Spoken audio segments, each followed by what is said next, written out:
Kami po yung nagdala doon sa Delta Gate hangar sa Pasay. Yung 5 maleta po na dinala doon sa Ilocos. Saan sa Ilocos? Your Honor, ako po si Belnard Tube. Sa Kayo Paway po, yung Your magkasama, Honor. yung dalawa kayo, pumuntang Ilocos? Yung Yes may po. mga retrato pa ng eroplano?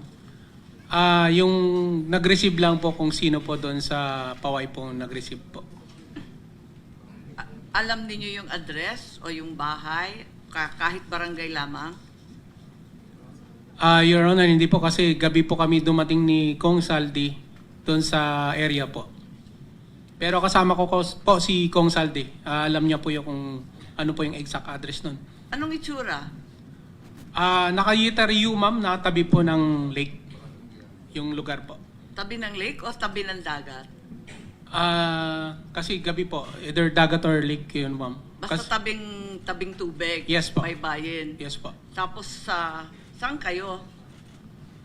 Doon ma'am sa letter U na bahay ma'am kasi nakikita ko po yung mga picture nung ni dating president po na si Marcos din po. May picture din po sila ng family din po. Then yung room po may mga, yung telepono po kasi may mga pangalan po ng mga anak niya at saka ni... So nakapasok pala kayo? Yes po. I see. Nakita ba ninyo yung kamag-anak nila o pamilya ng mga opisyal?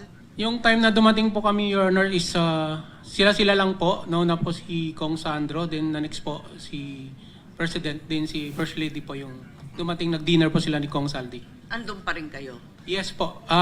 Kinamugahan na po kami bumalik po ng Maynila po. Kailan kayo nagpa-picture? Nakita ko may mga retrato pa kayo eh. Your Honor, natandaan ko 2022 pero di ko matandaan yung... Pero that was the same visit nung naghatid kayo ng Yes maleta. po, yes, Your Honor. Thank you po.